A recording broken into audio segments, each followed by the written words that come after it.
पिछले लेक्चर में हम लोग पढ़ रहे थे एक्सरसाइज 4.1। अब आज एक्सरसाइज 4.2 के बारे में हम लोग बात करेंगे। देखो, सबसे पहले तो उसमें दे रखा है बिना प्रसारण किए और सारणकों के गुणधर्म का प्रयोग करके 1 से 5 तक सवालों को सिद्ध करना है। ये ठीक है। कहने का मतलब ये है गुणधर्म यूज़ करना है और इसका जो विस्तार से बताते थे इसको बंद करके फिर ऐसे करके ऐसे नहीं करना है इसमें। ठीक है, ये चीज़ दे रखी है तो उसमें लेफ़्ट हैंड साइड लेके चलते हैं। तो ये लेफ़्ट हैंड साइड हो गई। उसके बाद क्या किया, ये हमने बताए, ये वाला बताया था मैंने कि अगर ये वाले दोनों इस तरीके से हैं इसको ऐसे ही लिख देंगे और इस चीज़ को अलग अलग, एक में XYZ लिखेंगे, एक में ABC। ये गुणधर्म बता चुके हैं पहले हम, इसको हम ऐसे ऐसे लिख सकते हैं। अब इसमें ध्यान से देखोगे तो XYZ ये C1 और C3 ये दोनों बराबर हैं। अगर दोनों रो या दोनों कॉलम कोई एक बराबर हो जाते हैं इसका मान 0 हो जाता है। इसमें भी ये दोनों बराबर हो गए तो ये 0 हो गया। तो ये लेफ़्ट हैंड साइड बराबर राइट हैंड साइड। ठीक है, चलिए आगे देखते हैं। सवाल नंबर दूसरा, ये लेफ़्ट हैंड साइड इस ये देखा है, लेफ़्ट हैंड साइड इसमें भी दे रखी है।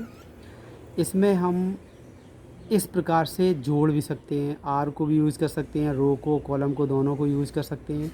इसी क्रम में हमने क्या किया, इन सभी को C1 C2 और C3 को जोड़ दिया और जोड़ने के बाद किस जगह पर रखा, C1 के ही जगह पर रखा। C2 और C3 तो ऐसे ही रहेंगे। क्या किया, इस जगह पर रखना है, इस वाले रो पे। तो जोड़ेंगे जब इसको इसको इसको इसको मतलब इसको जोड़ेंगे तो ये कैंसिल हो जाएगा, A B और C, तो क्या मिलेगा 0।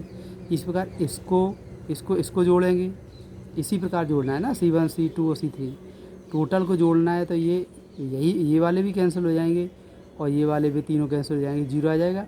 एक रो या एक कॉलम अगर किसी की साढ़े की 0 हो जाती है तो उसका मान भी 0 हो जाता है।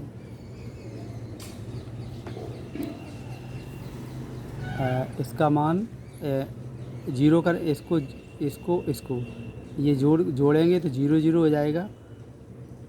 ये ए कैंसिल हो जाएगा, ऐसे B और C इसी प्रकार ये जोड़ेंगे और ये जोड़ेंगे। सभी के मान C1 की जगह पर रखना है ये, तो ये जोड़ेंगे तो 0 0 जाएगा और एक मैट्रिक्स का मान, एक रो का एक कॉलम का मान 0 हो जाता है। इसका मतलब है वो पूरी मैट्रिक्स पूरी साढ़े 0 हो जाती है या मैट्रिक्स भी 0 हो जाती है। तो ये 0 हो गई। तो ये लेफ़्ट हैंड साइड बराबर राइट हैंड साइड। इसी क्रम में हम लोग तीसरे सवाल पे आते हैं। इसको पूछा है इसने और बराबर 0। अब ये देखिए ध्यान से। अब अगर से सिंपल हल करने के लिए आ जाए, अगर वो सारणी के गुणधर्मों का यूज करके बिना अगर समझाए तो हम वही काम करेंगे। ये 2 छुपाएंगे और इसको इस लाइन रो कॉलम को इसमें इसको गुणा करेंगे, माइनस इसका इसमें गुणा करेंगे। लेकिन इसमें उसने कहा है कि इसका यूज़ नहीं करना है, गुण धर्म का यूज़ करना है। तो देखो इसमें ये देखना है C1 और ये चीज़ देखो C1 और C2, C1 और नहीं, ऐसा करो इसमें C1 प्लस 9C2 और C1 की जगह पर रखिए इसको। और ये देखिए ध्यान से, इस वाले में क्या किया, 9 का गुणा कर दिया। ठीक है, इस C2 में और C1 जोड़ दिया ये। तो इसमें जब गुणा करेंगे 9 को, 9 सत्ती 63 64 65 हो गया। इसी प्रकार 8 9 72 72 और 3 75, इसी 9 में 81 और 5 86। तो कुल मिला के ये सब देखना पड़ेगा इसमें कितना गुणा कर दें, कितने की कमी है तो जोड़ने से आ जाएगा। तो कुल मिला के ये लाइन मेन चीज़ है, C1 = C1 प्लस 9C2। इस वाले में 9 का गुणा करना है, इसमें जोड़ना है और इसी जगह पर रखना है। तो देखेंगे ये दोनों बराबर हो गए। अगर ये रो या कॉलम 2 बराबर हो जाते उसका मान 0 हो जाता है। तो ये हो जाएगा राइट हैंड साइड।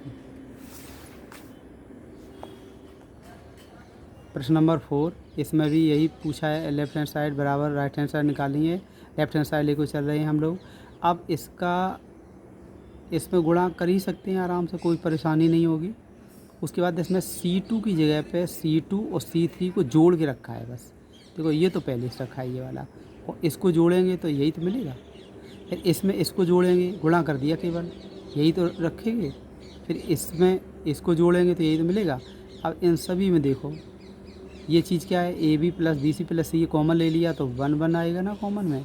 ये दोनों बराबर हो गए, इसलिए इसका मान क्या हो जाता है 0, और ये राइट हैंड साइड।